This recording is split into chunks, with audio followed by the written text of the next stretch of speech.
उन्होंने कहा था 500 रुपये देंगे महिलाओं को, दिया क्या? नहीं दिया। ये तो नकल करने का काम कर रहे हैं, चोरी करने का काम कर रहे हैं और इस पे किसी को विश्वास नहीं होगा। देखिए, वो जो घोषणा पत्र है वो झूठों का पुलिंदा है, वो झूठ बोलने का काम करते हैं और भ्रष्टाचार की तो अनगिनत उनकी कहानियाँ हैं। आरंग के विधायक खुशवंत साहब जी अकलतरा पहुंचे हैं और उन्होंने यहां पर एक बड़ा बयान दिया है। जिस तरह से कांग्रेस के प्रत्याशी पर आपने आरोप लगाया है गुंडागर्दी का, किस तरह से इस बयान के मायने? देखिए, इसके उदाहरण अनेक हैं। आप चाहे तो पुराने में जब वो बिलाईगढ़ से चुनाव लड़े थे वहाँ जाकर आप पता कर सकते हैं। अभी वर्तमान में कुछ महीने ही हुए हैं, आरंग विधानसभा में आप जाके पता कर सकते हैं। कई लोगों के साथ गुंडागर्दी, मारपीट करना, पुलिस केस कराना और तो नॉर्मल आम नागरिक तो छोड़िए, जो जनप्रतिनिधि होते हैं, सरपंच होते हैं, जो उनका अगर गमछा नहीं डालते थे तो धारा 40 लगाकर ज़बरदस्ती उनको उड़ाना, उन लोग को सरपंच पद से ख़त्म कर देना, इस टाइप का लगातार काम किया है। और भ्रष्टाचार की तो अनगिनत उनकी कहानियां हैं और ज़मीनों को किस प्रकार कब्जा करते हैं ये तो आपने ही हम लोग को दिखाया है, तो बताने की आवश्यकता नहीं है। तो ऐसे जो बातें हैं वो हम सब आपको बताने का प्रयास किए हैं प्रदेश की जनताओं को, और जनता भी जागरूक है, सभी चीज़ों को जान चुकी है और इस बार कमल फूल के निशान में बटन दबाकर जांजगीर सीट से हमें प्रचंड बहुमत से जिताएगी। भाजपा का कुनबा लगातार बढ़ रहा है और कितना फ़ायदा इसका चुनाव में, इस लोकसभा में मिल सकता है? बिल्कुल, नरेंद्र मोदी जी का जो विचार है,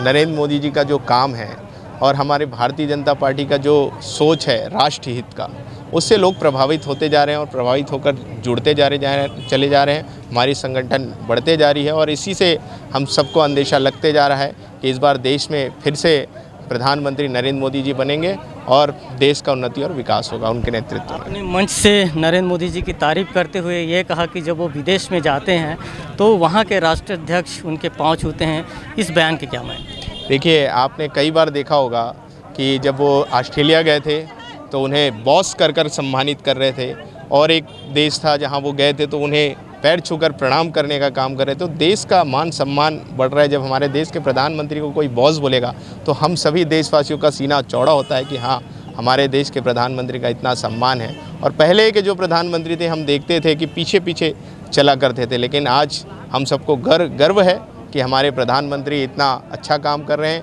पूरे देश और दुनिया में पूरा उनका नाम बन रहा है। और उन्होंने एक बड़ा काम अभी किया था, आपको मालूम ही है, जब कोरोना काल आया था तो अपने देश में तो उन्होंने दवाइयाँ पहुँचाई थी, और भी ऐसे कई देश हैं जहां उन्होंने दवाई पहुंचाने का काम किया था, लोगों को संजीवनी बनने का काम किया था। तो ये सारे काम आज उनको बड़ा बना रहा है और देश को भी, हमारे मान सम्मान को बढ़ा रहा है। इसलिए हम उनका सम्मान करते हैं और हम सभी नरेंद्र मोदी जी के साथ हैं। अभी 2 गारंटी की चर्चा है, एक मोदी की गारंटी, एक राहुल की गारंटी।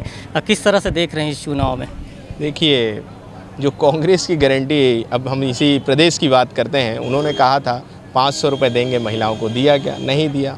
उन्होंने उसको नकार दिया। और देखिए, आज मोदी की जो गारंटी थी उसमें पूरी प्रदेश विश्वास कर रहा है, पूरा देश विश्वास कर रहा है। तो मोदी की गारंटी मतलब गारंटी पूरा होने की गारंटी है। तो सभी को मोदी के गारंटी पे विश्वास है और आगे भी लोगों को उसी गारंटी पे विश्वास होगा। ये तो नकल करने का काम कर रहे हैं, चोरी करने का काम कर रहे हैं और इस पे किसी को विश्वास नहीं होगा। आप देख लीजिएगा, इस बार जब रिजल्ट आएगा तो छत्तीसगढ़ की 11 सीटें भारतीय जनता पार्टी जीतेगी। एक अंतिम सवाल, भाजपा कांग्रेस का घोषणा पत्र आ गया है, उसमें 5 न्याय की बात हुई है और 25 गारंटी की बात हुई है, किस तरह से देखते हैं इसे? देखिए, वो जो घोषणा पत्र है वो झूठों का पुलिंदा है, वो झूठ बोलने का काम करते हैं।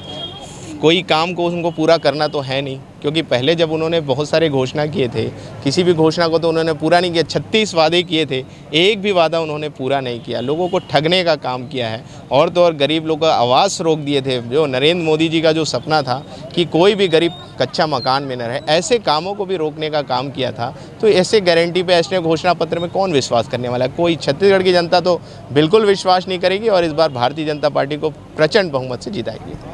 निश्चित ही भारतीय जनता पार्टी के विचारधारा से बहुत सारे लोग आज भारतीय जनता पार्टी में प्रवेश किए हैं और सभी ने एक चीज़ ठाना है कि देश में प्रधानमंत्री को तीसरी बार प्रधानमंत्री नरेंद्र मोदी जी को बनाएंगे।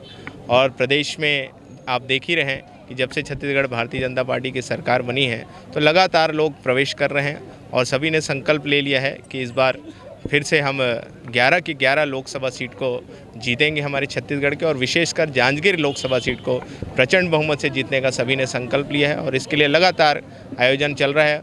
और जो शिव डहरिया यहाँ से कांग्रेस से प्रत्याशी हैं, वो आरंग से वैसे ही हार कर भाग कर आए हैं और सभी उनके भ्रष्टाचारी नेचर को सभी जान रहे हैं। तो इस बार सभी उनको यहाँ से हटाएंगे और कमलेश दीदी को यहाँ से जिताएंगे।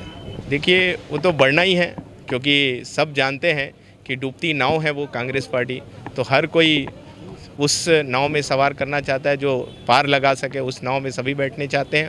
और विचारधारा भी भारतीय जनता पार्टी की देश हित की विचारधारा है, राष्ट्र हित की विचारधारा है। उस विचारधारा से लोग प्रभावित होकर जुड़ते जा रहे हैं और हमारा जो संगठन है वो बढ़ता चला जा रहा है। और देश के प्रधानमंत्री से सारे लोग प्रभावित हैं और सब लोगों ने संकल्प ले लिया है कि नरेंद्र मोदी जी को तीसरी बार प्रधानमंत्री बनाएंगे। ये थे हमारे साथ आरंग विधायक खुशवंत साहब जी, जिनका कहना है कि इस बार निश्चित तौर पे पूरे देश में भाजपा का माहौल है और लगातार छत्तीसगढ़ में भाजपा की स्थिति मजबूत है और कहीं न कहीं इस बार 11 सीटों पर जीत होगी।